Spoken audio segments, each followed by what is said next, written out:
If you can keep your head when all about you are losing theirs and blaming it on you. If you can trust yourself when all men doubt you, but make allowance for their doubting too. If you can wait and not be tired by waiting, or being lied about, don't deal in lies, or being hated, don't give way to hating, and yet don't look too good nor talk too wise. If you can dream and not make dreams your master, if you can think and not make thoughts your aim, if you can meet triumph and disaster and treat those two imposters just the same, if you can bear to hear the truth you've spoken, twisted by knaves to make a trap for fools, or watch the things you gave your life to broken, and stoop and build them up with worn out tools.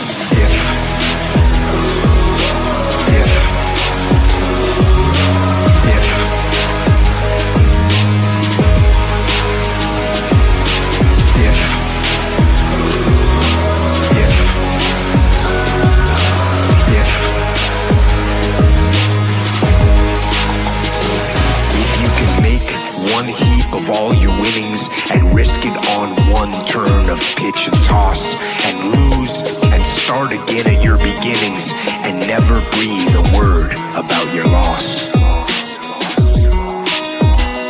If you can force your heart and nerve and sinew to serve your turn long after they are gone, and so hold on when there is nothing in you except the will which says to them, hold on. Hold on.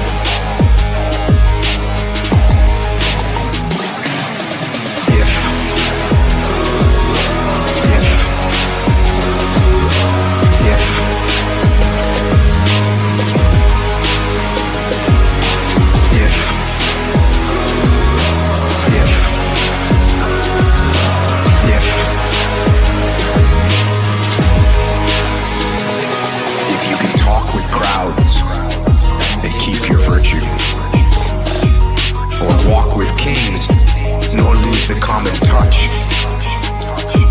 If neither foes nor loving friends can hurt you, if all men count with you, but none too much.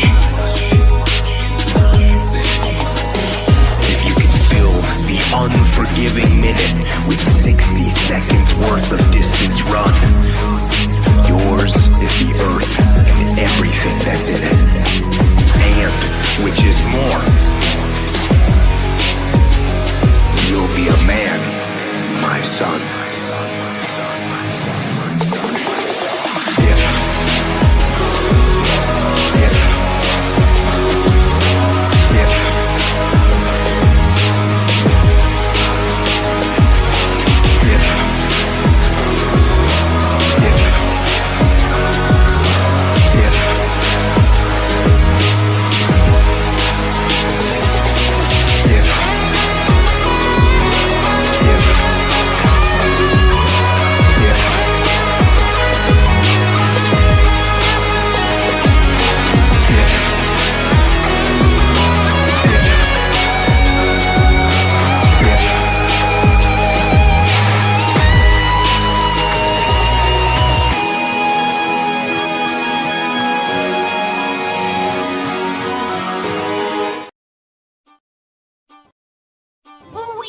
Shellbean here, and his Zaid Comics got a treat for you.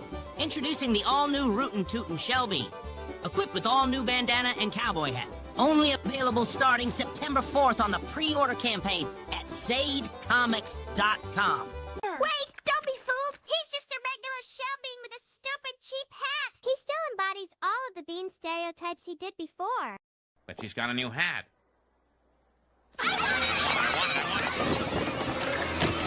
What's that name again? Zaid Comics.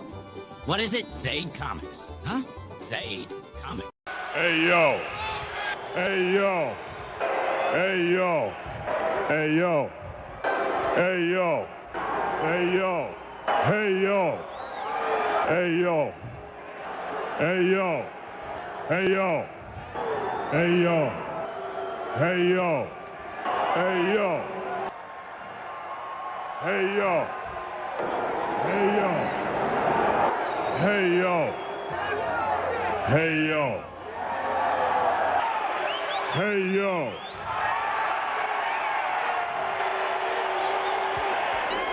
Hey yo. Hey yo. All right, for a minute there I thought we lost it. Whoa. Hey yo. Threats are part of wrestling, you know? But you gotta look at the person that's making the threats. This fat son of a bitch is challenging all of us, has been world champions before, been in this business 15, 20 years, and this fat son of a bitch is gonna trial us all out. Calm down, okay? All right? He's fat! I'm gonna... About this. I don't care if he don't... I'll make him bleed. Who are those? Let's go! Who are those guys?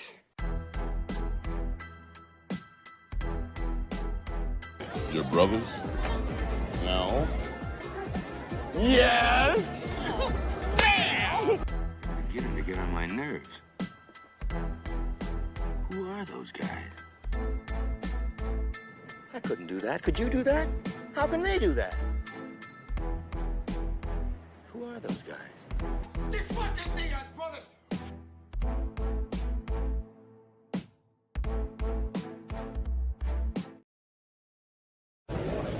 DIAZ, get the fuck out of bed, you lazy bastard. You piece of shit.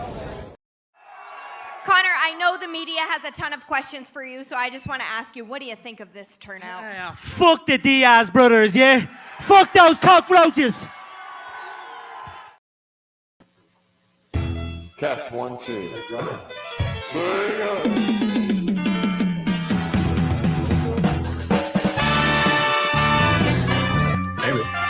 What's up, everybody? It's Friday. Friday is here again. We got a lot to talk about. We may or may not have a guest later. I haven't heard back from him. We're supposed to, but we are here, and we're here to tell you about new IGG. Nu-Indiegogo is here. It's taking the world by storm, Brandon, and you don't even know the half of it. Right. So I'm here to tell you what's going on behind the scenes. Well, I'm more focused in on crowdfunding on ZadeComics.com right now. God. Where you could go right now and pick up The Man with No Strings. That's right. You go right there. That's true. Yeah. But everybody's in this Indiegogo hubbub, and we're going to try to get to the bottom of this. So share this out. We're live on YouTube and X. Not on Rumble, because I've given up on Rumble, I think. I don't know. But let us know, how do we sound, guys? Am I coming in clear? Hey, Mom, I said, am I coming in clear? Did they hear my whole Zade Mage spiel? I was walking on. All right, that's good. You were too far from the microphone. They heard it. No more backer numbers. No backer numbers at all? You can't back anymore. Oh, really? Yeah, it's just a facade. I see. Yeah. It's kind of like, I hope this project does really well. No, there's actually like Instagram. There's more analytics. I haven't had time to scrub through everything, but I took some screenshots of the back end of one of our campaigns to better, I guess, show people in the audience, and maybe there's some creators out there watching as well. There's different breakdowns and stuff like that. But first, we have you've heard of fan art, Brandon, right? Yes, I've heard of fan art. Well, check out. You got some hate art? This AI fan art. Oh. Look at this. I was just recently sent this right now. How jolly those guys are. They're so happy.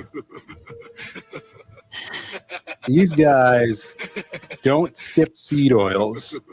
Yeah, they're seed oil maxing. Yeah. It's kind of creepy. I don't know. Thank you. That's from Jake from State Farm. Shout outs to Jake.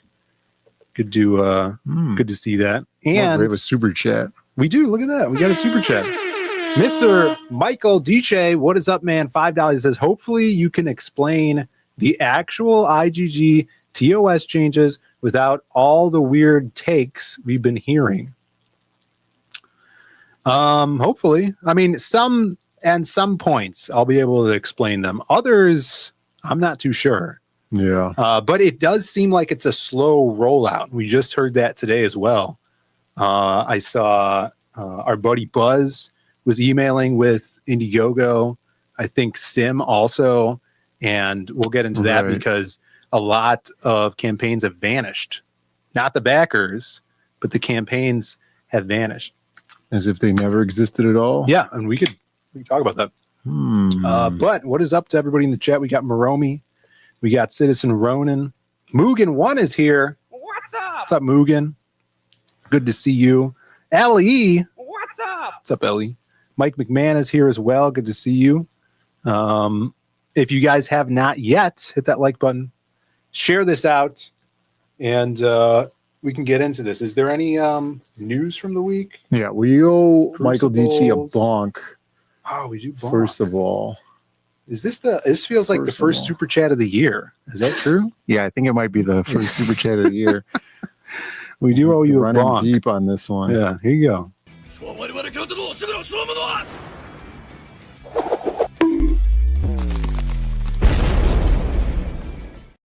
Thank you so much. We got sci-fi in the chat. What's up, man? Henry Bemis.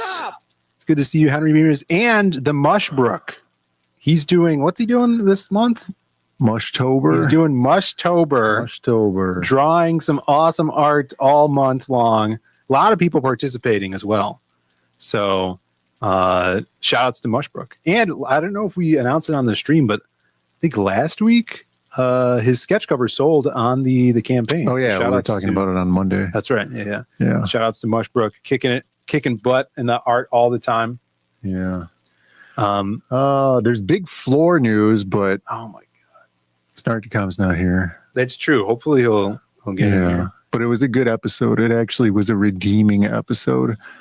What, all the gay guys turned straight? No. The one gay guy, so generally there's 8 matches for each episode. Yeah. He played 7 out of the 8 matches and won every single one.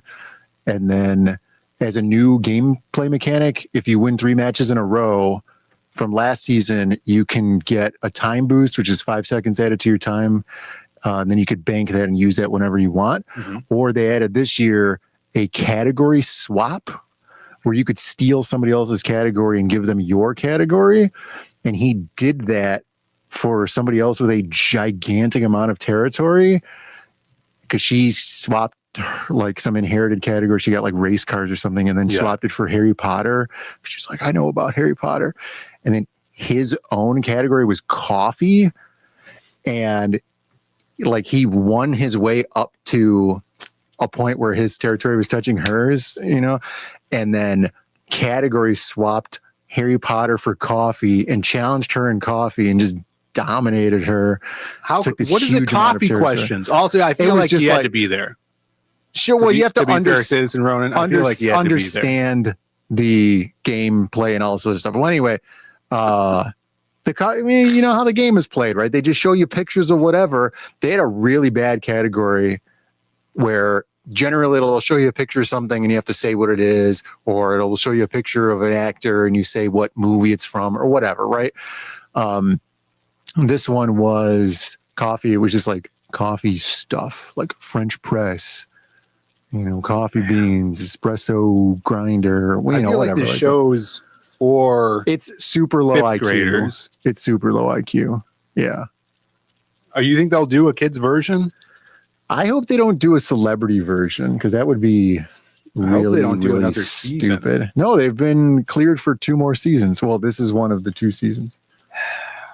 Yeah. Well, yeah, if only Sumo was here, he would get Kona. That's good. It's from Hawaii. And then we do have some big news. This is something people are not going to want to miss. If you guys were here on Monday, we had some big Fisher Space Pen problems, right? Was that this Monday we talked about? That was this Monday. We told everybody to go on call Space Pen. Yeah. Tell them my Mars Space Pen had not been replaced. Ran out of ink. It was guaranteed to work. Sent it in until man stepped foot on Mars. Mm-hmm. It ran out of ink after 15 years. And then I sent it in, no response. But then on Tuesday, I come home from work, sitting on the kitchen table, brand new pen. But you had no notification. I had no notification that it was even coming. Right. It was so there. I checked the packing sheet. Mm-hmm. They spelled the email address wrong. They put an O instead of an N. So here you go. So they. What was that? It was like a 2.5 week turnaround time. Yeah. Not that bad. No, it was pretty good. And, you know, considering the shipping, you know, how long it takes to ship stuff. But this is not a Mars Space Pen. This is... They don't make it anymore. Right, because they don't make the Mars Space Pen anymore because they think people are going to go to Mars or something. I don't really know. This is the Infinium Space Pen. The profile is very similar to the Mars Space Pen, except it's a little flatter. So what happened to the Mars one? They probably you didn't get to keep it, huh? No, you don't get to keep it because you turn it in. Yeah, right. It totally sucks because it's kind of historic, and I guess maybe it's better for you to just buy. They should have put like a pen. sticker on that one. Yeah, or engraved it like cashed in or whatever, and then send it back or something. But it's a useless pen. Like it's just effectively garbage, because you can't refill it or anything. This pen has a guarantee also. Mm-hmm. And this guarantee is it'll write for the rest of your life. So you can send this pen in 60 years from now, assuming I'm alive. Yeah.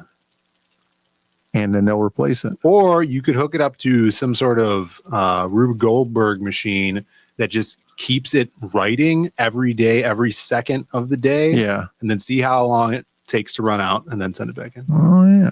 And well, that could be a YouTube channel. I had my first YouTube video. I had my first pen, my first Mars Space Pen, and it ran out in like 2 years because I was writing with it a lot when I was in college. The second one, I was just using it casually, and it lasts like over 15 years. So back into the pocket this goes for another 15 years. There you go. That is a big update.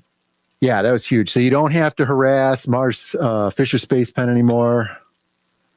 I don't know if they made the pen better. What's up, Snarky? It's a little bit lighter in the hand. It feels a little bit better. I mean, a little bit lighter rather. But the guarantee is better. That's true. Because I can guarantee you the pen's not going to write for the rest of my life. That's who knows when we're going to get to Mars? Yeah, presumably it would have already happened. I wonder if had we stepped foot on Mars, would they have been like, oh, nope, we don't guarantee that pen anymore. Yeah, who knows? That would have been really funny. As I sent it in, somebody steps foot on Mars.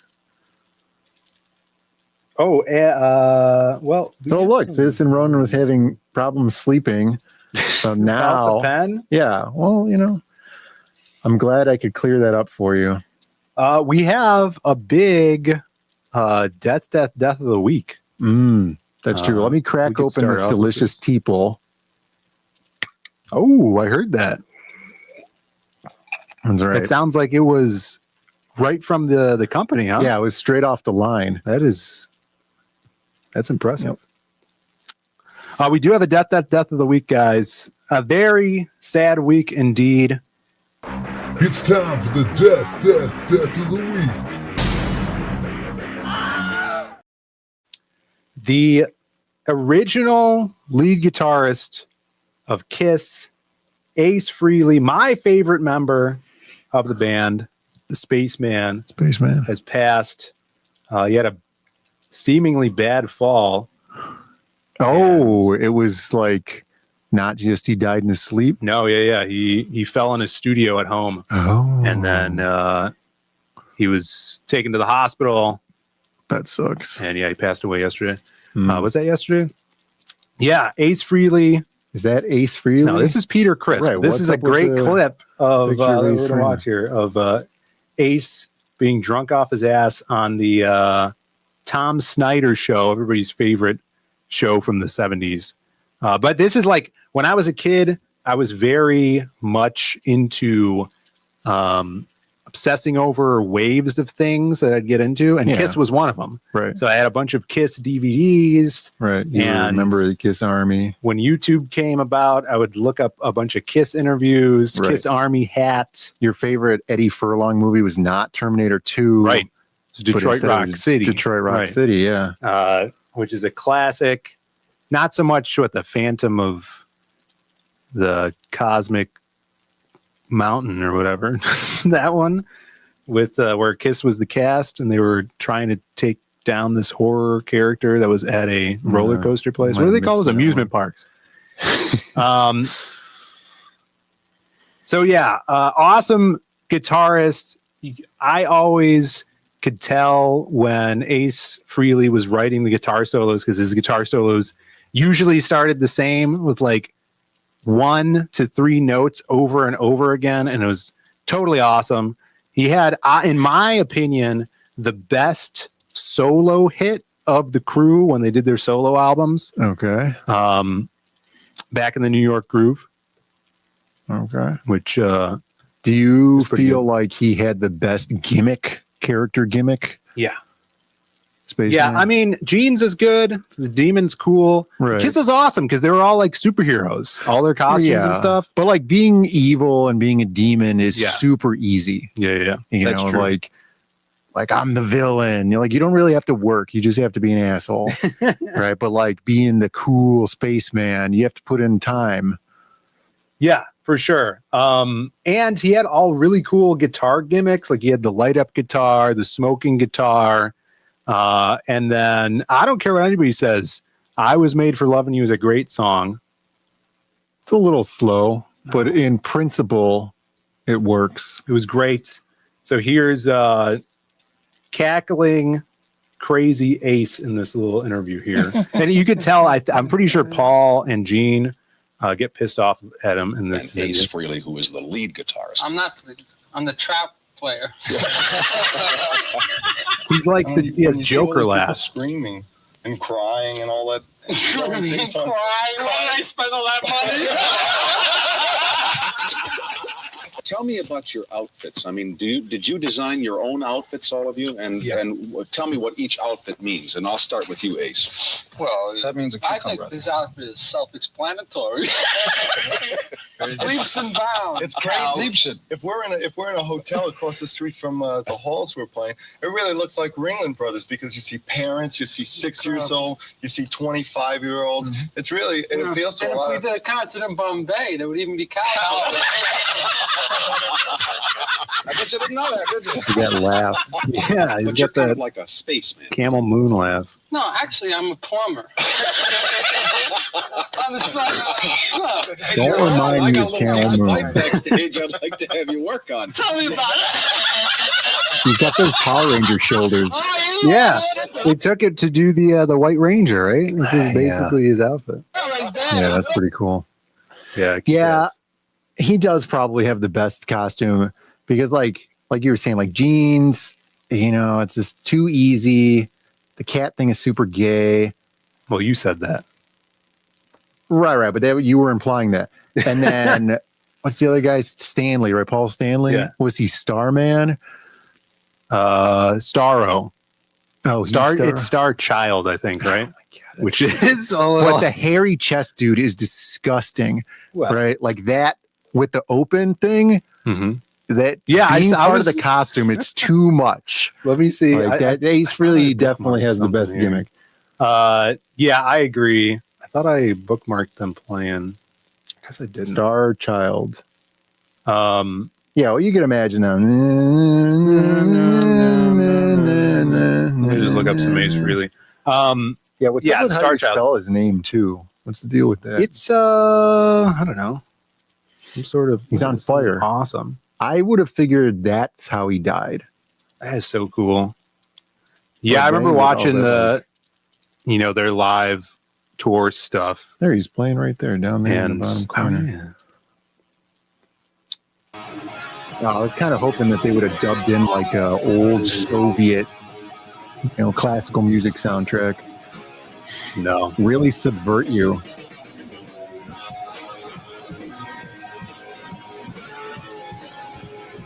Yeah, I only got to see. Well, we went to go see Kiss. I don't know what, 20 years ago. Yeah, it's one of the 2 concerts that I've been to. Now, I have been to concerts since, but yeah, we saw Kiss. I don't know, probably around 20 years ago. Ace wasn't playing with them. Tommy was, and neither was Peter Criss. But so is it really Kiss? Yeah, look, even this outfit is very Power Rangers. Yeah. The other one is outrageous. It's just huge. Yay. Freaking dope. Oh, Snark comes here. You missed out on the floor news. It was a great episode. I think he was here for that. But I always remember the I Was Made for Loving You video where he has the crazy light up guitar. Is the guitar see-through and it's lighting up, or is it like sequins? You know, like it's all lights facing out like an LED array. Yeah, it was like there's lights in his guitar. Let me see if I can find it. That's weird. Yeah, Angela, if you're interested in the floor news, you can go back and no, not flower news, floor news. Angela's here. What's up, Angela? Well, you don't want to watch this Westfield Ford commercial where you can shop your way? Oh, so this song's... Look at that, dude. It's crazy. So cool. What is this? This is like 1957, too. How did they do it that back then? It's not that old. Well, the technology, I mean. Let's see. Get rid of these closed captioning. Is there closed captioning? Yeah, they're going to distract me. Bass intro. Look at that. Not that. Yeah, and this is also the peak of Paul Stanley's queer ass costume, because there's literally no front, but it's a jumpsuit and it goes down to his pelvis. Yeah. Look at that. Look at that. I wanted that. This song. No, this song. Yeah, how did they do that? I so wanted this guitar. That's Christmas lights. Yeah. Like, imagine trying to make so that those lights don't get tangled. Like Christmas lights? Right, it's a Christmas light. Well, yeah, that's the bad thing, because if one goes out, they all go out. Right. Imagine trying to track down. You got to find which one's going, which one, which is the bad one. Exactly. Well, rest in peace, Ace. Kick-ass music. Yeah, I feel like he was stolen from us now. Now that I found out that he basically was murdered by gravity. Yeah, he was 74, and that's, I mean, that is unsettling, where it's like, oh, you could just fall down. Right, yeah, you can just, the government doesn't want you to know this, but you can just fall down. Why aren't they telling anybody this? Yeah. There might be a conspiracy with big gravity, you know? I'm thinking so. Yeah, one of the fundamental forces, my ass. Go listen to some Kiss today, this weekend, you know? Strutter, Parasite, Black Diamond, Rock and Roll All Night and Party Every Day. I feel like that one's overplayed. I feel like if I was going to listen to when's the last time you heard song, I don't want to listen to it though, because it's just so it's commercial. Too much. It's very commercial. Super commercial. That last one was probably the song I was listening to. Yeah, it's good. Love Gun. Love Gun's fun. Lick It Up. What's the Firehouse? Dr. Hotter Love, Than Hell. right? Dr. Love is so good. To a lesser right. extent, God of Thunder. You know, all that Rip good It stuff. Out. Psycho Circus. I've never heard of these songs. I didn't go that deep into Kiss. I did. They're one. I mean, they spanned decades and decades. When I was a kid, MTV did one of those episodes of like when something so and so ruled the world, and it was when Kiss. You know, they would fill in the blank. Well, they had the army, the whole Kiss army. Yeah, when Kiss ruled the world, and how big they were in the 70s and 80s, and still were touring and making new music in the 90s. Right. I feel like everybody got mad when Germany went in and started annexing countries. But when the Kiss army did and they took over the world, nobody bats an eye. And I always thought it was funny that there was like a big movement against them because they thought it was Kiss was demonic. Yeah, what was it? It was like the demon scare or the Satan scare or something like that. They thought Kiss stood for Knights in Satan's Service. Yeah, and you could make up. I mean, all their songs are about sex, but then you look at Even something Detroit like Rock City. I thought it was about a city. Yeah, that's about a city. That's actually about a car crash, I think. Oh, no. But there's like bands like freaking the Misfits who have songs about murdering people, you know, and both of them aren't even that hard. You know, they're they like the poppy Misfits rock. Misfits had Squiggy in it, right? Yeah, Squiggy with the hair. Yeah, he was really popular. He from replaced Laverne and Danzig Shirley. in the Misfits, I think. Yeah. Citizen Ronan. No, so that's he's a probably big why they went Misfits easy on him. guy. He was such a popular character. Yeah. I love Kiss. Let's listen to some Kiss. All right. Should we talk about Indiegogo? What people are calling the self-proclaimed new Indiegogo. If you go to Indiegogo, you don't have to type in NIGG now for new Indiegogo, do you? I don't think so. Indiegogo, I think it's pronounced. Oh, what's up with this internet? It's taking forever. Unless Indiegogo is getting slammed. Yeah, they're getting. All right, here we go. I like to use the word inundated. Oh my God, all this stupid tech crap that they sell. Like, what is that power surge protector thing there? What the hell is that? It's your new orange. Whoa! You could link them together. It's the moon base supercharger. Stupid. I want electronics to have no light on them unless they need to produce light. I don't want flashing lights. I don't want a charging thing. I don't want an underglow. Look, here it is. New Indiegogo, the future of creativity. Yeah. I see where they're going with this. Oh, we could also help Fatima end bonded labor. Fatima? Yeah. I don't know. These are the ranked by audiences. Bonded labor? So deep in the middle of the night without anybody knowing, on October 16th, Indiegogo went down for scheduled maintenance. All right. And then it came back up, I don't know, like midday or whatever. It got a facelift. We had a bunch of new stuff going on. Yeah. Who's saying this? I'm talking right now. Top banner ad sucks.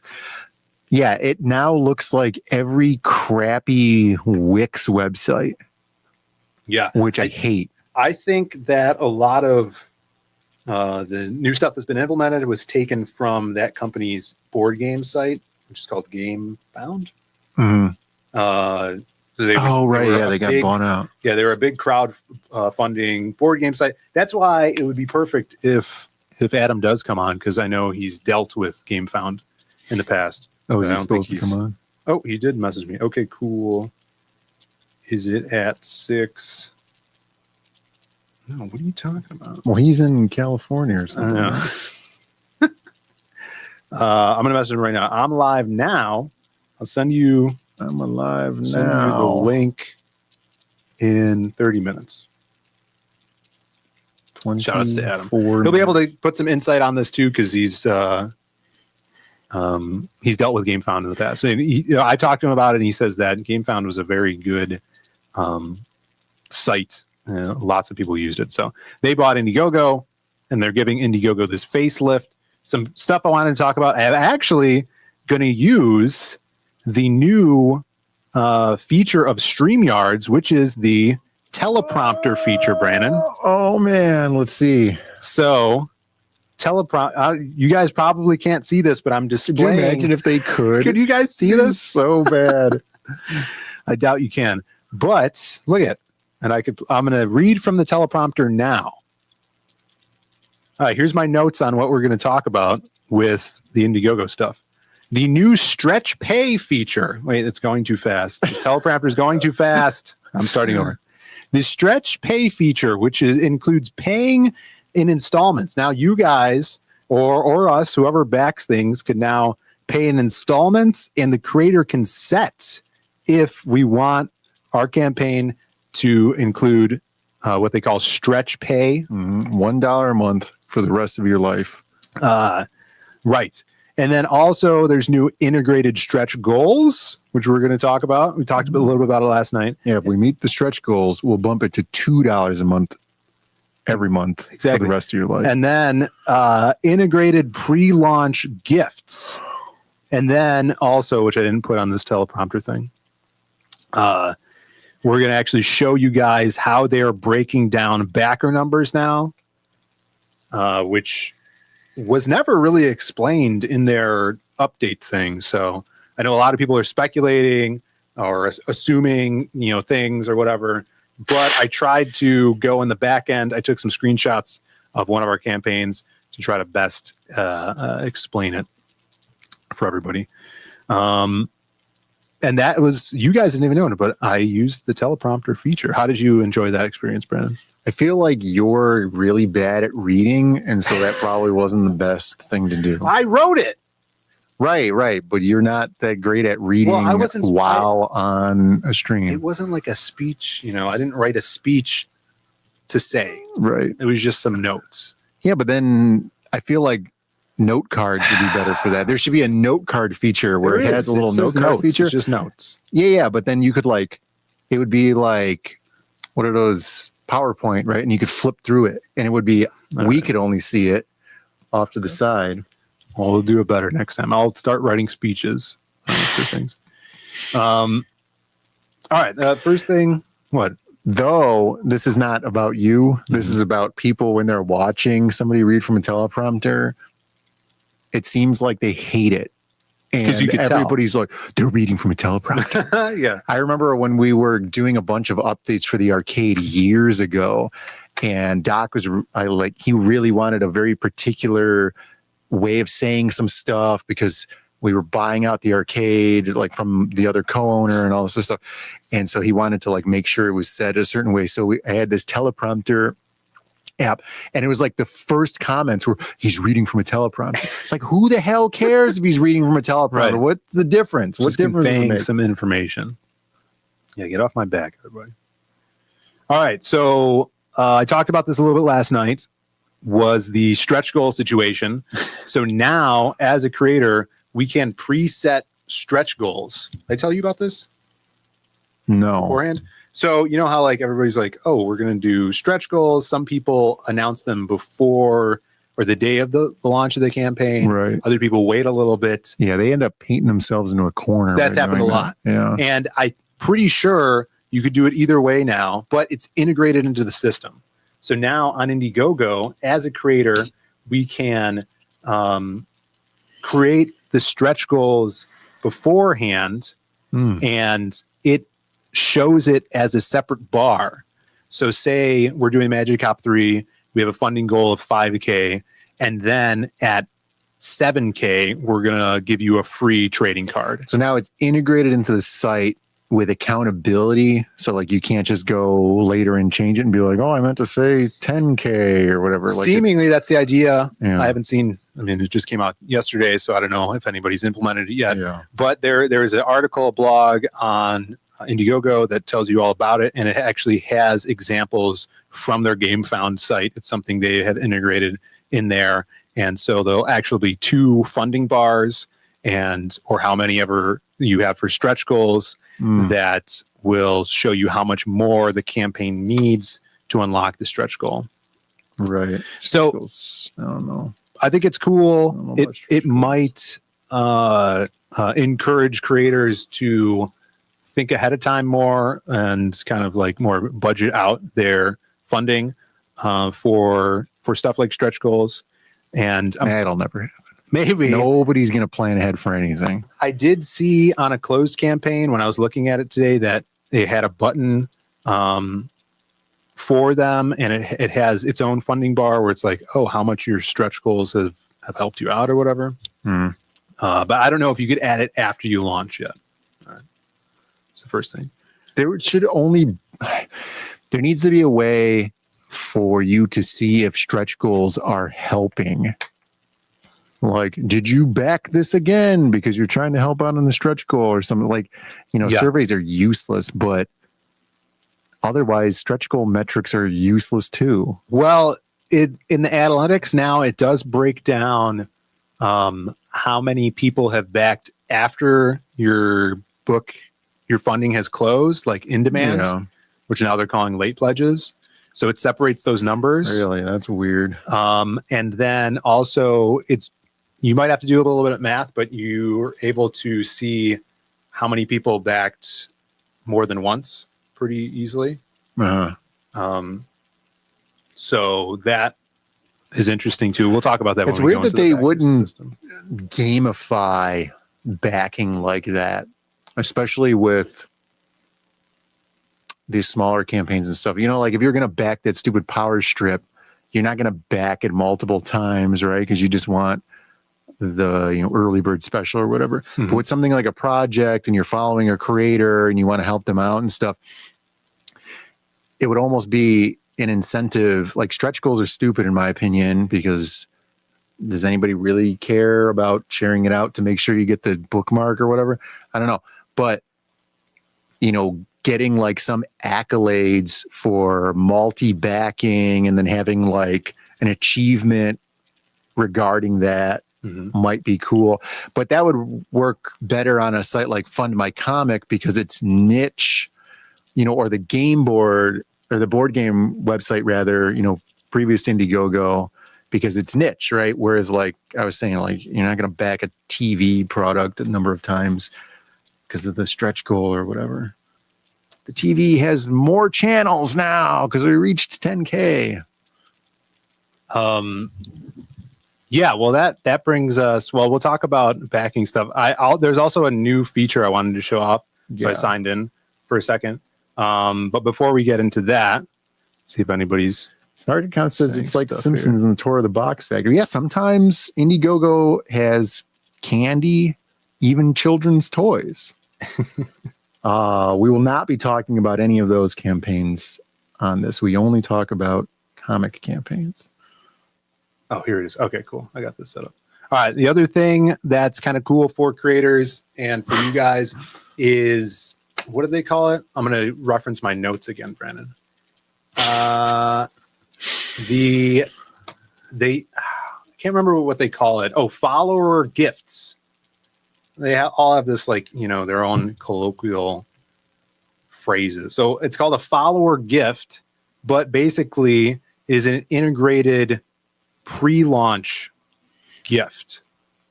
So back in the day when we did, Indiegogo. Yeah. If you sign up for our pre-launch page, a lot of people give away free, print trading card.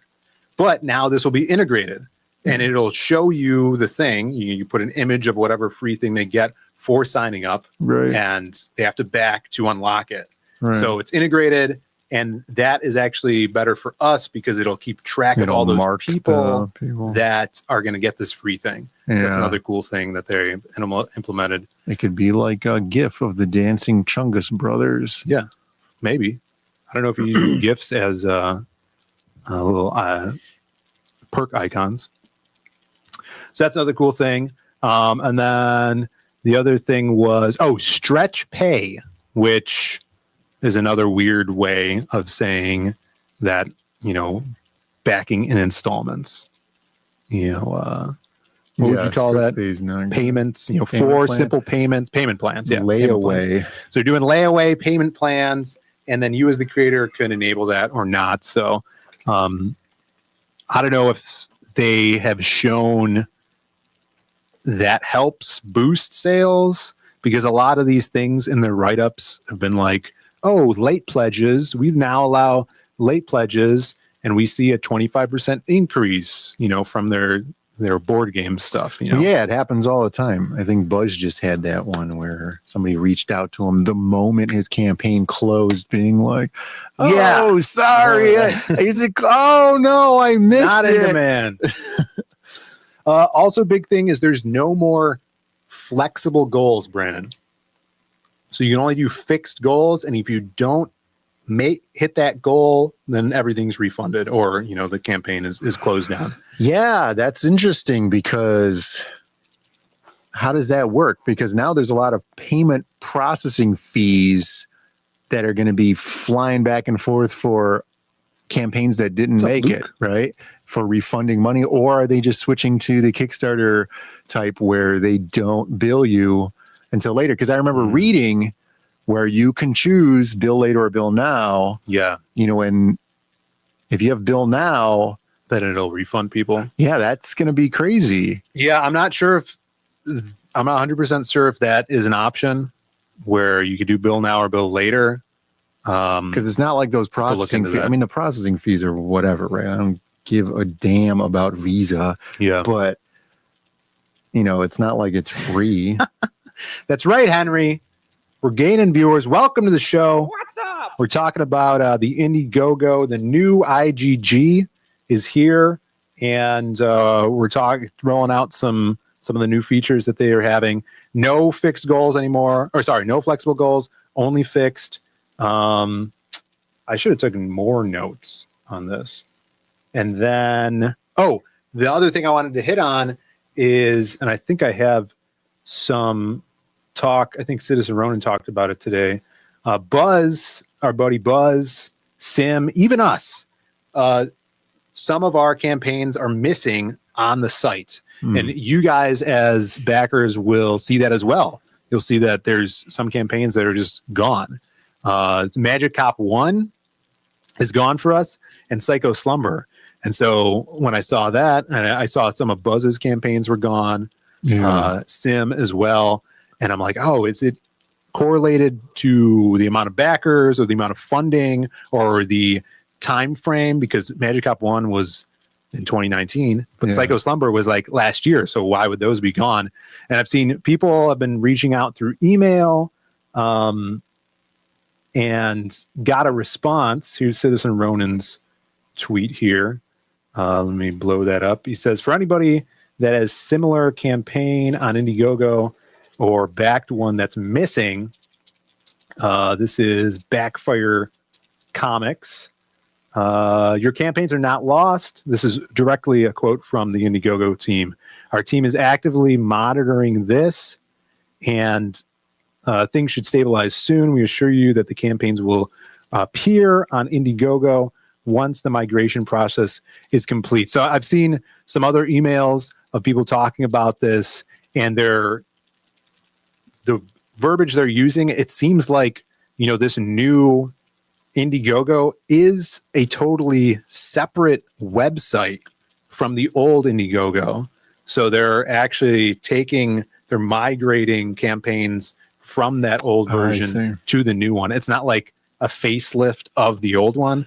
It seems like they're talking about it's totally new. Hey, we got a little raid from K-pop. What's up, everybody? What's up? Welcome to the show.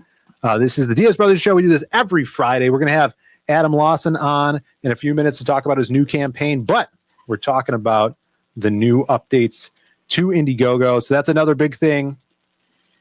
All those vanished campaigns will eventually come back. So you'll be able to see all those old ones, even though, the only reason they need to be there is for your posterity, to people to see that they were there, What's up? Yeah. This is not like when they're covering up history, right? Yeah, no. Washing over everything. Was it Jake? We showed that off earlier. Thank you for that. This is almost as bad as the fire that burned the Library of Alexandria. Does Phil's chair keep getting higher? No, I actually got taller. Maybe my ass got bigger. That's probably what it is. I've seen you. You were really focusing on it in the gym this week. Just today. So that's another big thing. We went over the new features. All right, the numbers. Oh, wait, before I get to the numbers, I wanted to show you guys this. This is something Alex VRB pointed out to us. So I signed in, and this is a feature that will help backers. This is interesting. I want to see what you think about this. So this is on the Fiendish 3 campaign. I'm signed in as if I'm going to back it. And as you can see here at the top, it says compare rewards. Yeah. And you have all the rewards down here and what you could pledge. It's funny too, if you hit add to pledge, there's a little shopping cart up here. Yeah. Which seemingly is specific to each campaign. So that's new. They haven't done that shopping cart thing. So that means you could back multiple perks. Right. Instead of add-ons, which is interesting. Yeah, instead of add-ons, right? Yeah. People were complaining about that before. But like, there's also pick add-ons, and then anyways, you hit compare rewards, looking for the best value. Use our product comparison tool to choose the best, thing for you. And then this pops up, and so it shows you, dude. The amount of work that the creator would have to do this properly. You remember Cecil's campaign? It was just like a tornado ran through the back end of it. Yes. And no organization whatsoever. No fault of his own. It was his first campaign and he set it up by himself. But like the amount of work to make this properly function is going to be insane. Well, it's going to be rewarding to the creators that have done this stuff before. Right. Yeah, absolutely. It's going to hopefully make some campaigns stand out. So this is every item, if you've properly itemized your campaign, and what you get in each perk, basically. So you could be like, oh, what do I get in this original art thing? Oh, I only get one original art, So you don't. Well, no, then you also get this up here. What do you get? Go up a little bit. Oh, you also get this is Fiendish 3 main cover. And you get the book. Cool. Yeah. So and you get less $1,000. No, and I would put that in there too, because they might not realize that. You get less $1,000. Yeah. So this is kind of a new thing. I think it's pretty cool. So you don't have to go through scroll through every perk and see what you get inside of it. Yeah, this is really cool. You just have to have it tightened up on the back, and your back end's got to be tight. Yeah, I agree. And speaking of back ends, Indiegogo is tightening up their back end, it looks like. So I took some screenshots here. I've been trying not to look to show this off. We have Garfield's Bizarre Adventure. Thank you so much, man. 5 gifted Zaid Comics memberships. Thank you for that. Who got him, Brandon? Mike McMahon. Yes. Mike Mackin. Jake Blues. Matthew Hunter. Emo Trash. Chris McWilliam. Hey, awesome. Thank you so much, Garfield. Kicking butt over there. Appreciate you being in the chat and checking out those news. The first Zaid Comic gift memberships of the year. Yeah, I think so, which we appreciate that. It's good. So for that, you get this. Someone's insane. Look out, someone's insane. I got my eye on you, nutcase. Woo! Thank you so much, Garfield, and the new members. In fact, that's awesome. We got some new members because I just posted a secret post to the membership tab showing off some exclusive layouts from The Man with No Strings issue 2, which will be out probably next year. Next year. Yeah. So some pretty dope art from Oliver. Go check that out if you guys are members, and something to look forward to. Something to look forward to. I finished sketching page 15 of Magic Cop 3. Ooh, really? Yeah. That's awesome. It's only 4 panels, but there's a lot of people in one of the panels, which gets me. But it makes you think. It really makes you think. Yeah, I did some writing yesterday too, which was awesome. I got into a slump thinking something needed to be a double page spread, and it didn't.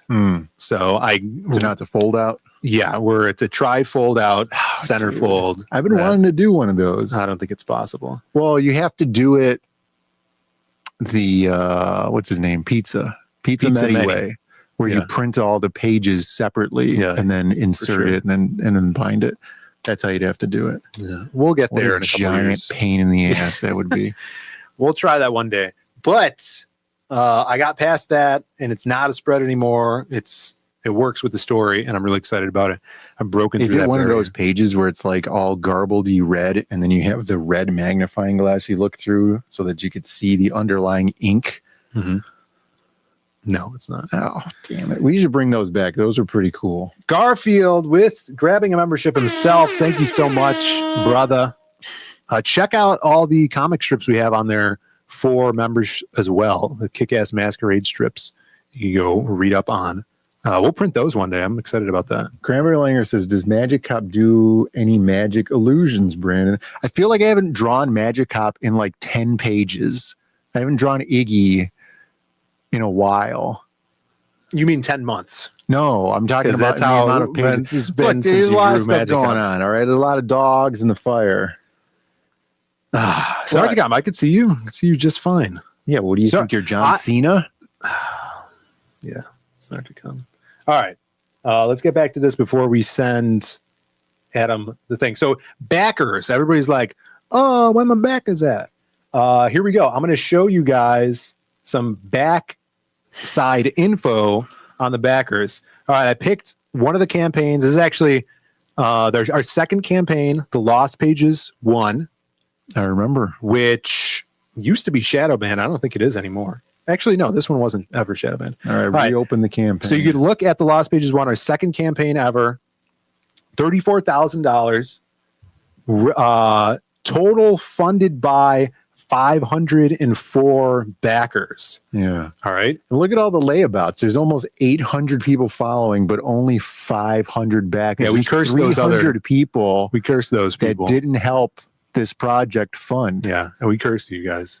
They're just following for no reason. Yeah. What is that but about? you look at this. So 504 backers, you're like, oh, let's see what this little I says. It says the creator displays funds collected during and after crowdfunding.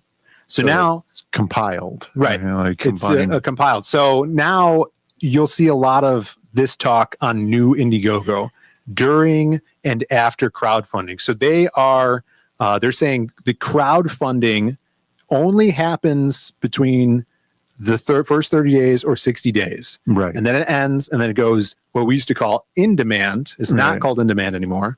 It's called late pledging. Yeah, I hate that name. So they're separating the late pledgers from the crowdfunder funding people, which happened before that 60-day mark. So you can click on View Original Campaign.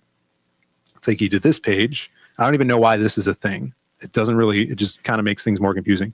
So it'll show you 23,000 and then there to make you feel good. 330 backers. And now this, if I understand this correctly, this is the funds and backers we had at the end of the 60 days. Yeah, that makes sense. So there is a amount of backers that were in-demand backers that are added to this number to get the... What are we looking at here? I don't know what happened here. I just went back. Oh, the page is broken. Page broke. You have to refresh the page. Well, they hacked me. We'll go back. No. Okay, here we go. It's not broken now. To get this 504. All right. So I went into my what do they call it? Creator dashboard. It's called something new now. I can't remember what it's called. Creator dashboard, and I screenshotted this. I'll show you guys. This is how much we made here, and it'll give you that number to add to the 304 to get 504. And you see here, it says the post crowdfunding pledge count. Now, this is only something creators could see. The post crowdfunding pledge count is 226. And if you add that to the 304, you get the 504. But you see total pledge count, which is 556. And that's where you get the backers that are backing more than once.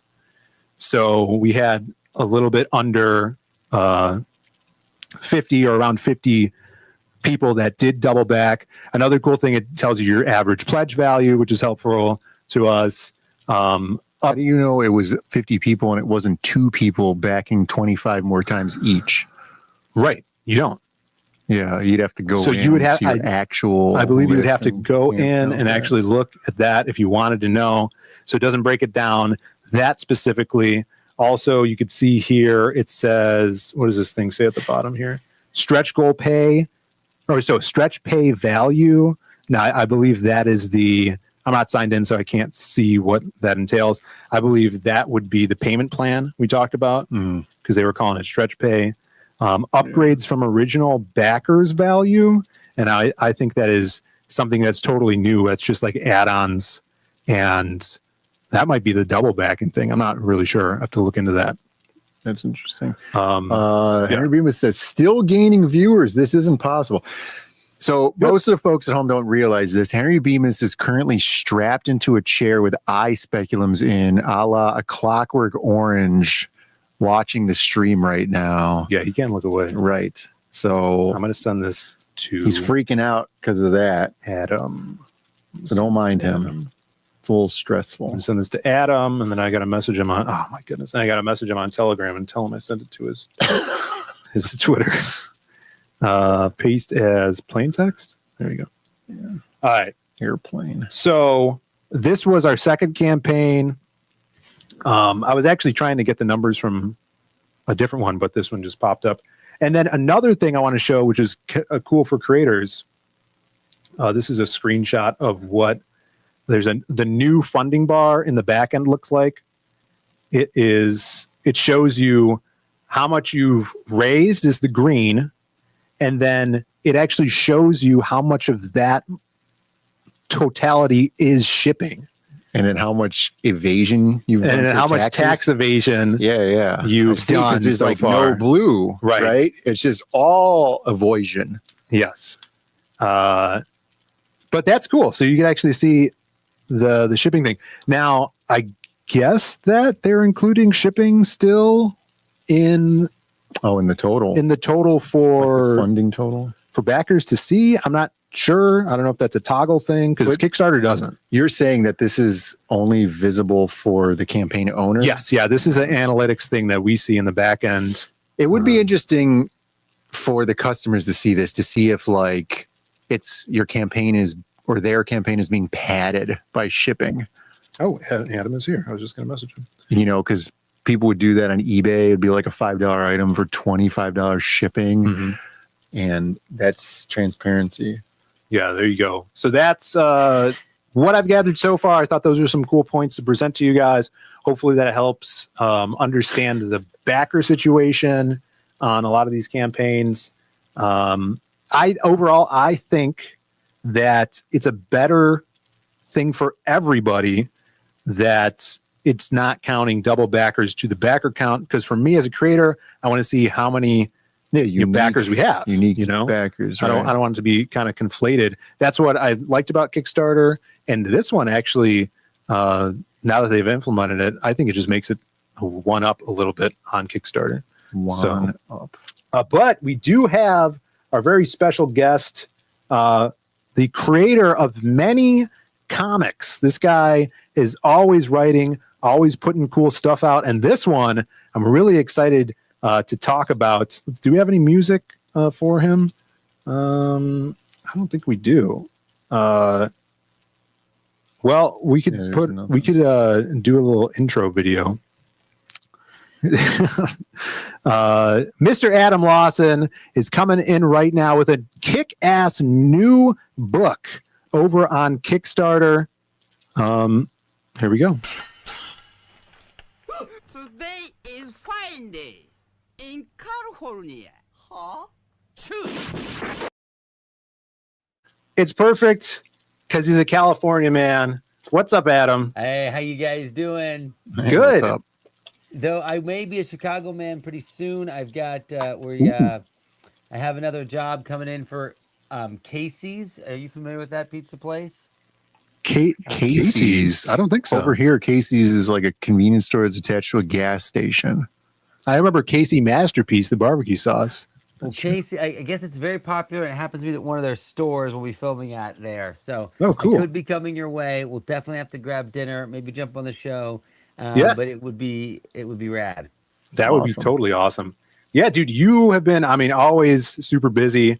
I'm so glad you found some time to hang out and talk about this new book. You were just at New York Comic Con, insane, and a huge week with this, the big Indiegogo thing, which I wanted to touch on a little bit because you've dealt with the parent company in some gaming, tabletop gaming stuff. Totally. But yeah, let's talk about the new book on Kickstarter. I'm going to pull it up. Yeah, no, I chose Kickstarter. I pushed for Kickstarter. I also have a partner on this, and usually people who aren't as familiar with crowdfunding always want to go with Kickstarter because it's kind of the only thing they know about. But also too, I've just felt like, you know, platforms keep sort of flip-flopping. Indiegogo, whatever, has flip-flopped around, and now it's it's been bought out, and it's changed. And so it's like Kickstarter has been it seems a little bit more consistent. And to be frank, it's like it's really about the creator, because the platforms is just the platforms. You can't salvage them. You know what I mean? Like, for sure. You can't control them or salvage them. And so we went with Kickstarter this time. But Mad Dog Morgan is the new bit. This is the wrestler meets The Shining here.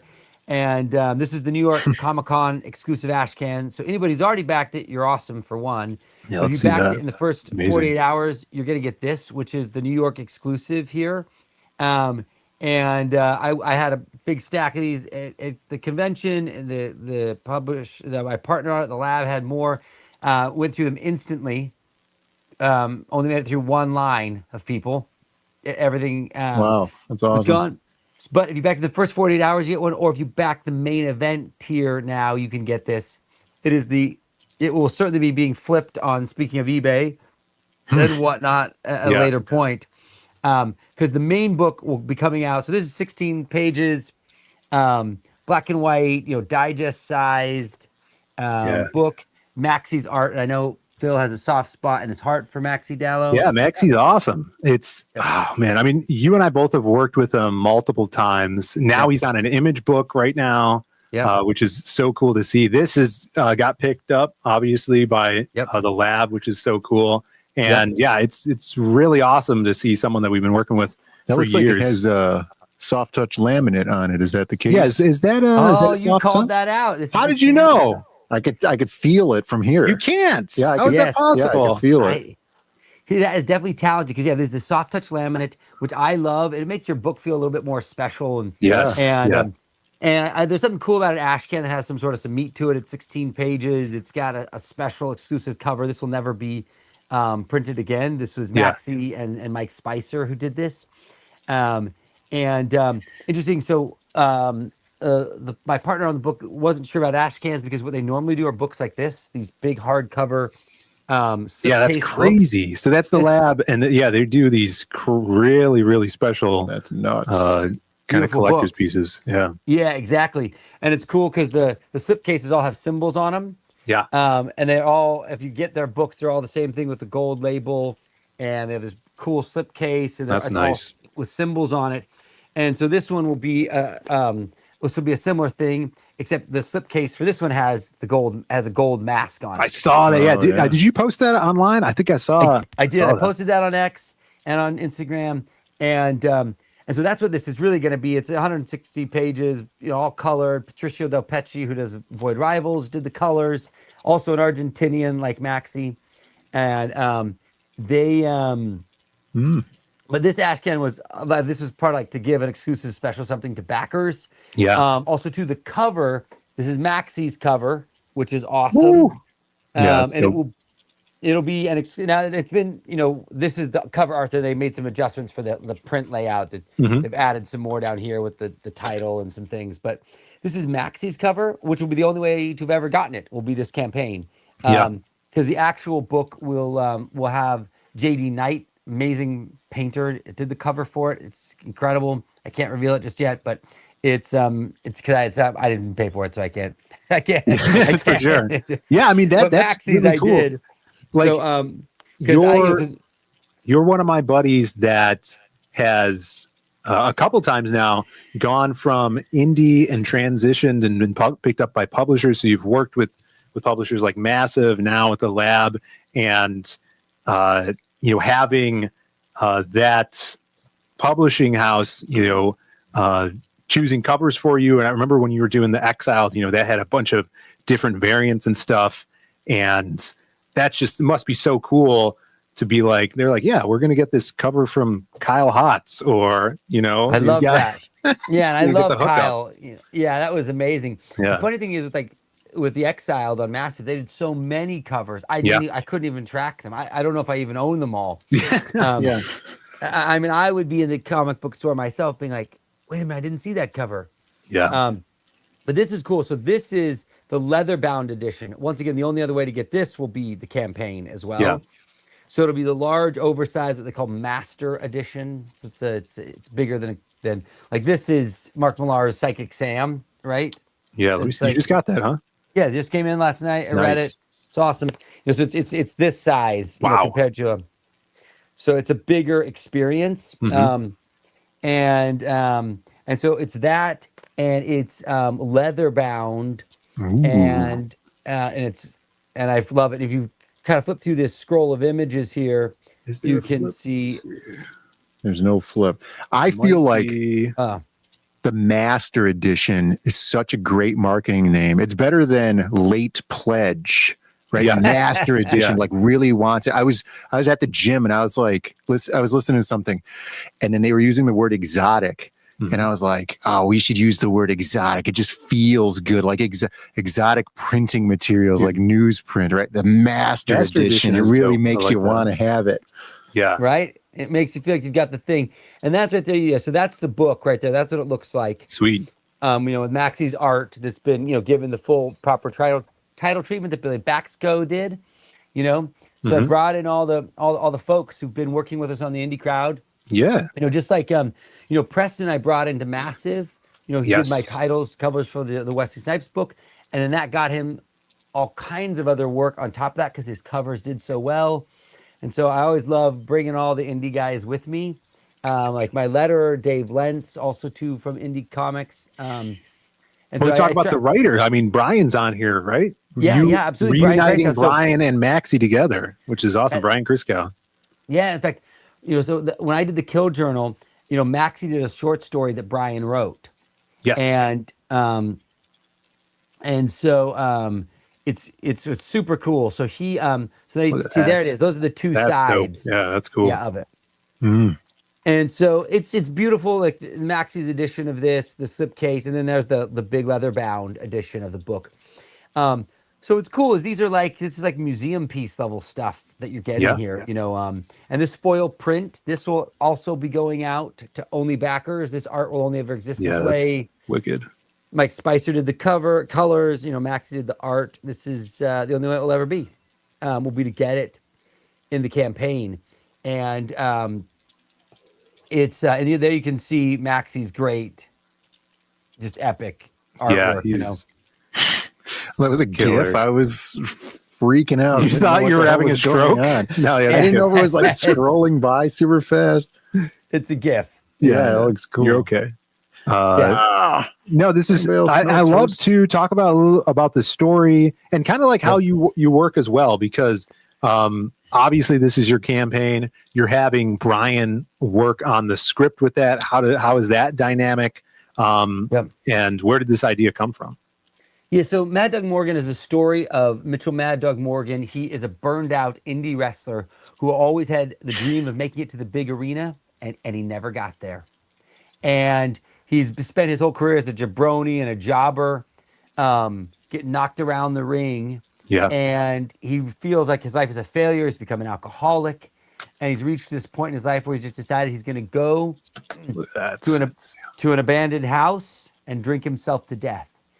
And little does he know, this abandoned house is actually a haunted house. And it's been calling to him, like it has many others before him, where it sucks in the broken and the rejected, and it perverts them and transforms them into the horrors inside of the house. Mm.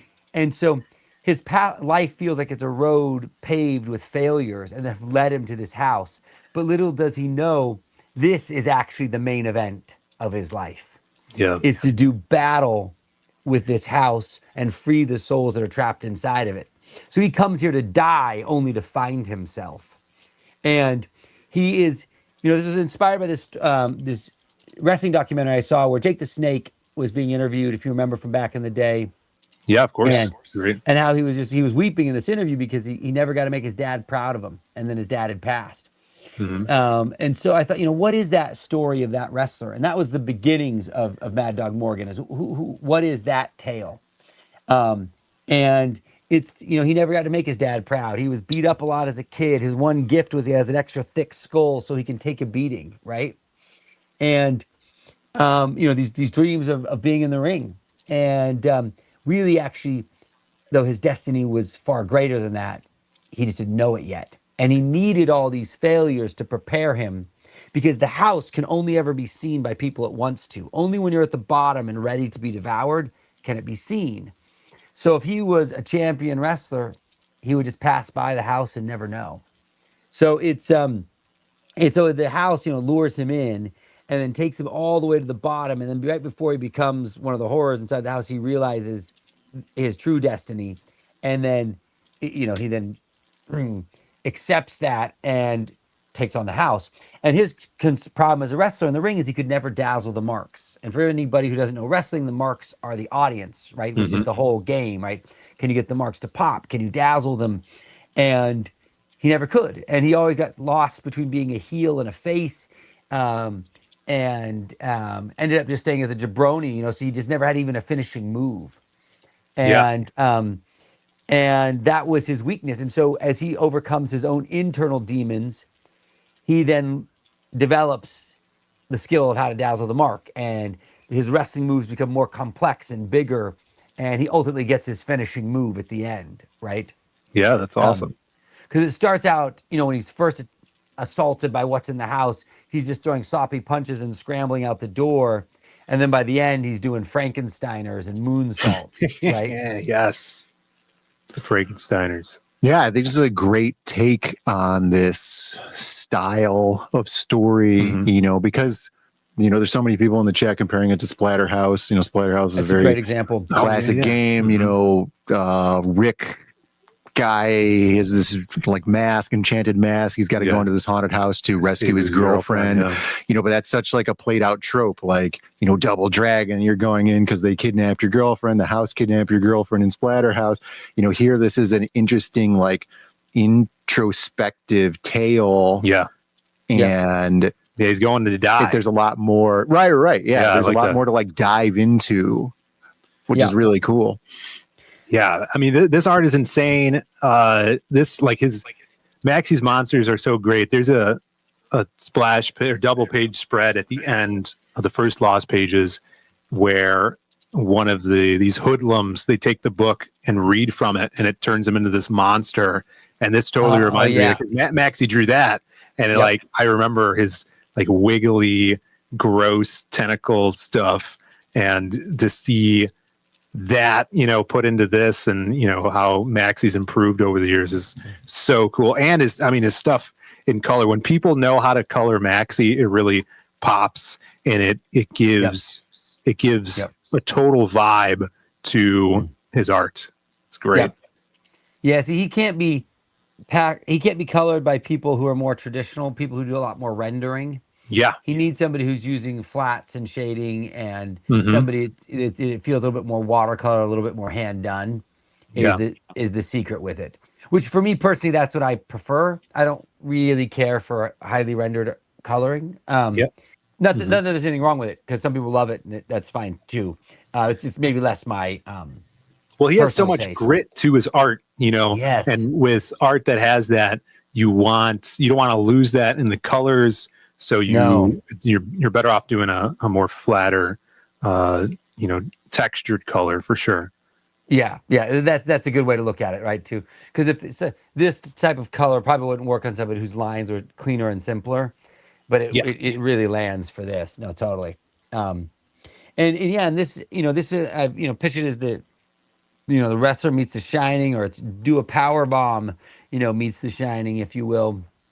I love the house aspect, and then that not everybody sees this house. That reminds me of The Shadow, the Shadow film, where the bad guy in there was clouding everybody in New York's mind against his lair, which was the skyscraper, And like, so you could, and I mean, The Shining, or even giving me It vibes, you know, with Pennywise and stuff.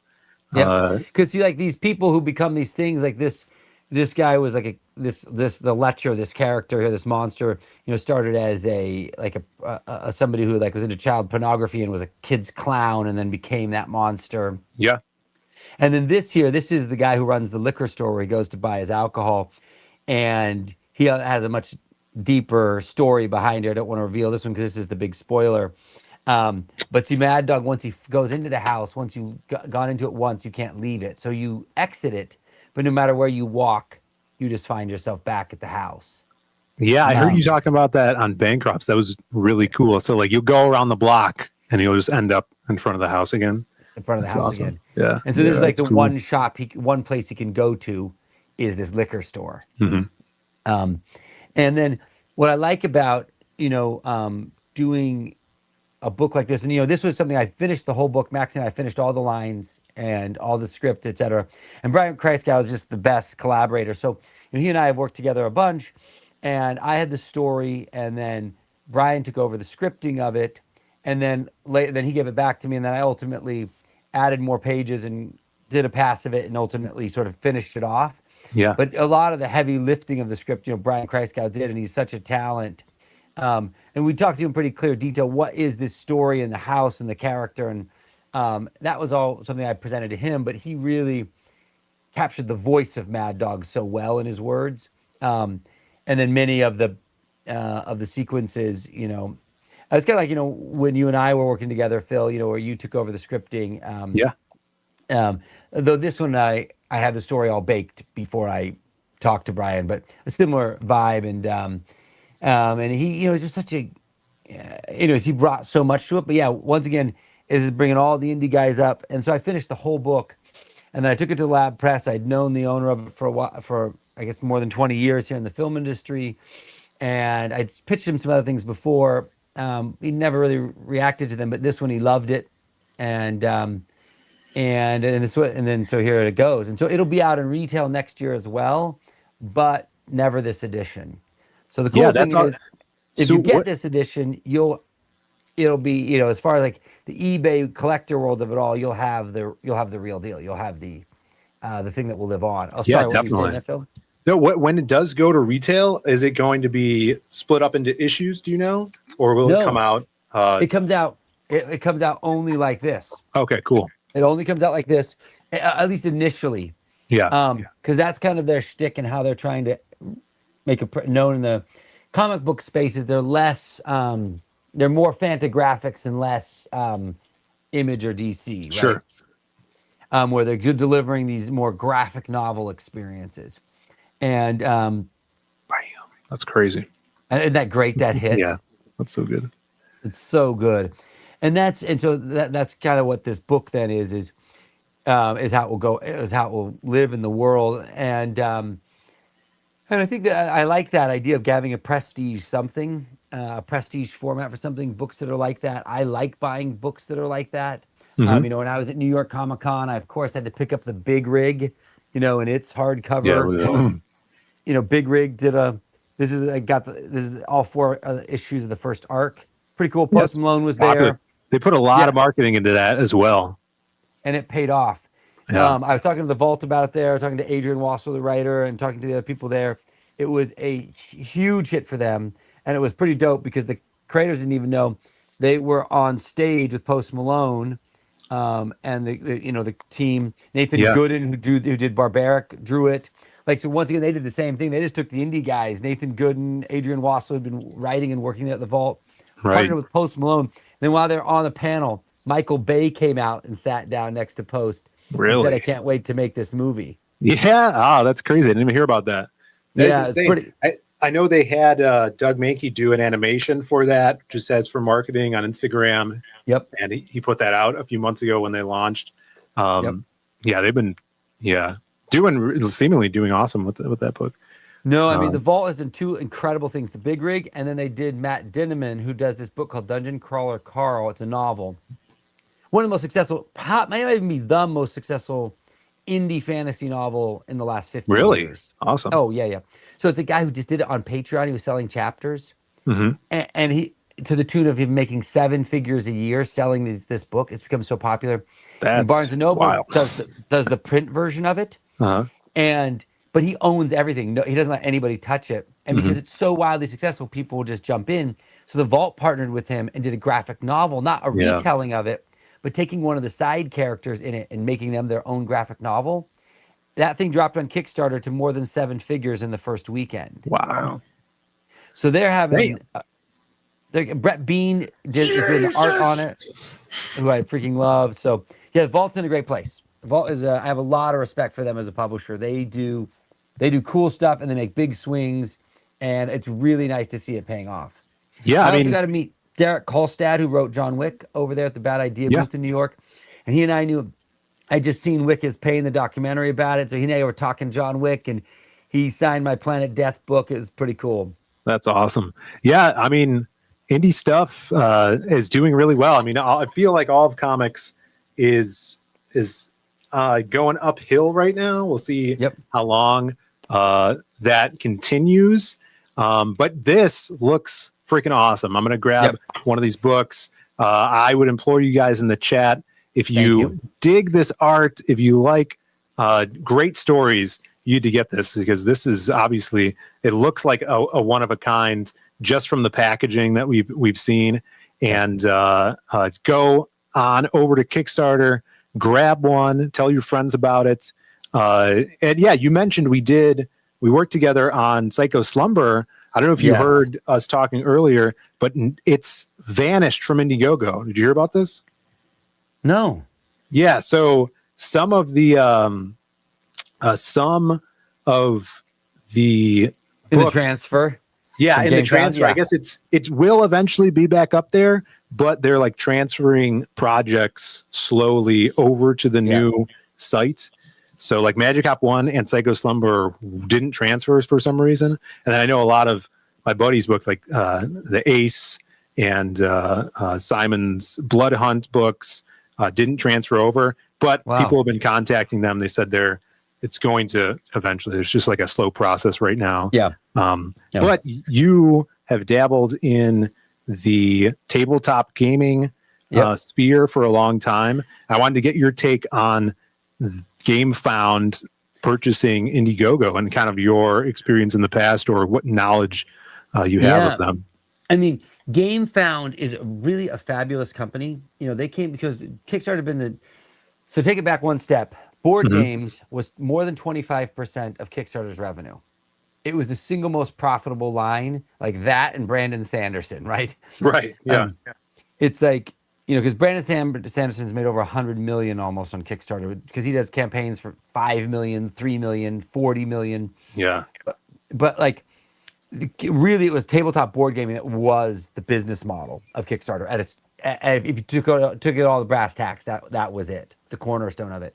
So GameFound said, listen, there are some kinks in this, which I think we've all felt. Kickstarter has some, unfortunately, very inherent flaws in it.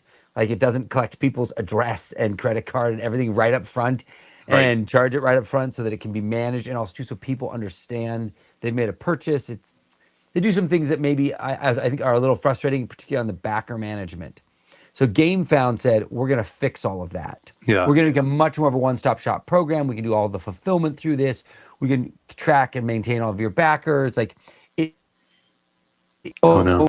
There you go. It really took ownership of how to really manage a product, and then also too, essentially kind of almost like took Kickstarter and BackerKit, merged it into one.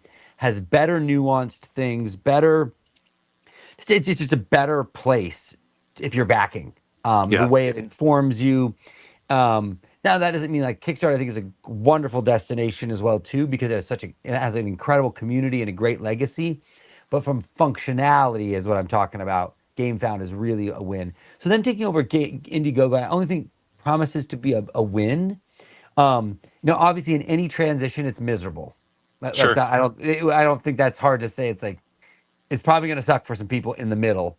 Yeah. But hopefully on the other side of it, if they can do to Indiegogo, what they did to the board gaming space, what they've done with GameFound, that only promises to be more exciting and more also hopefully more geek focused in the sense that they can hopefully help bring a lot of their board gamers who are in a collectible space to Indiegogo. Because Indiegogo is really much more of a tech platform. Sure. Whereas Kickstarter is more the art platform, right?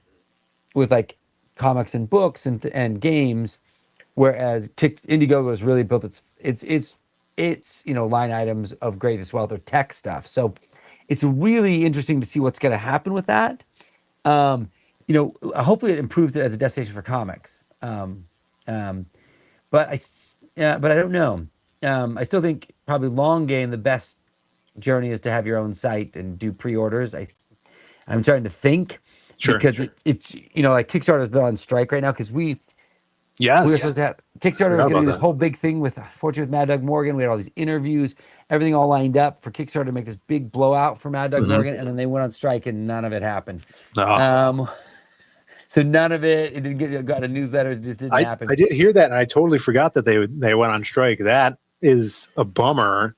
Big time. Yeah. But like you said, that Kickstarter has the legacy. I think you're correct with going the route of having your own site, and maybe because that's what we're doing with our newest Western, right? I think it's the right way to go. Long game. Mm-hmm. Yeah, and I think too, like still utilizing those tools out there. So if you have your own site, and then maybe utilize Kickstarter for the people that are already there looking for comics, right? Yep. And see if that could pay off once you kind of like establish your stories with your core reader base, which is what we're trying to do. But makes sense. Hopefully it does.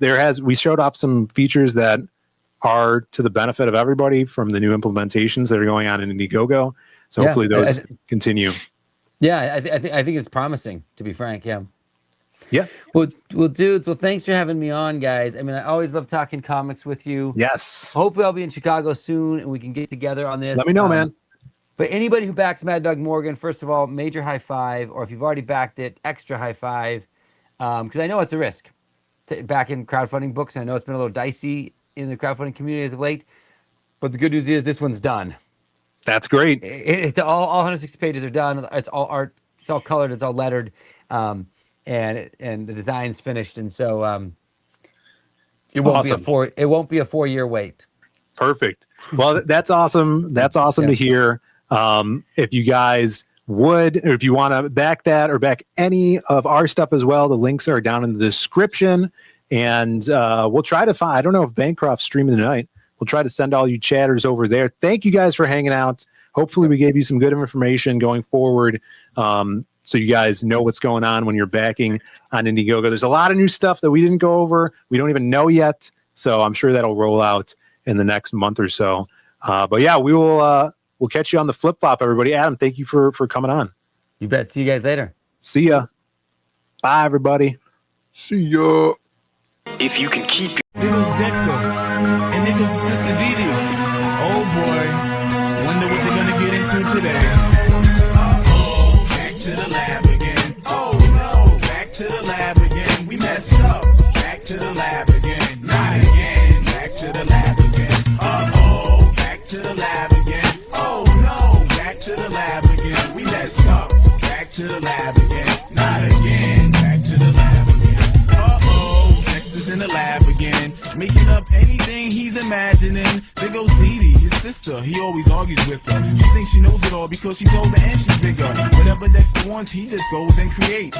Robots, it doesn't matter the size or the shape. He's always doing crazy tests and making a mess. And if they don't come out correct, well, you know what happens next. Uh-oh, back to the lab again. Oh no, back to the lab again. We messed up. Back to the lab again. Not again. Back to the lab again. Uh-oh, back to the lab again. Oh no, back to the lab again. We messed up. Back to the lab again. Not again. Back to the lab again. Oh, wait. I'm still here? I didn't know. Tell Bancroft. I said hi. Final question. There's one thing you could change about the industry. What would it be? One thing I'd change about the industry? Leading question. It's just stop sticking your nose in what other people are doing and get on with your own work. Do you know what I mean? Just stick your nose out of people's business, you know, and tell them what they should be fucking doing and not doing. And do your own shit. You should be, you know, if you want to be creative, you should be getting on with your own deal, you know.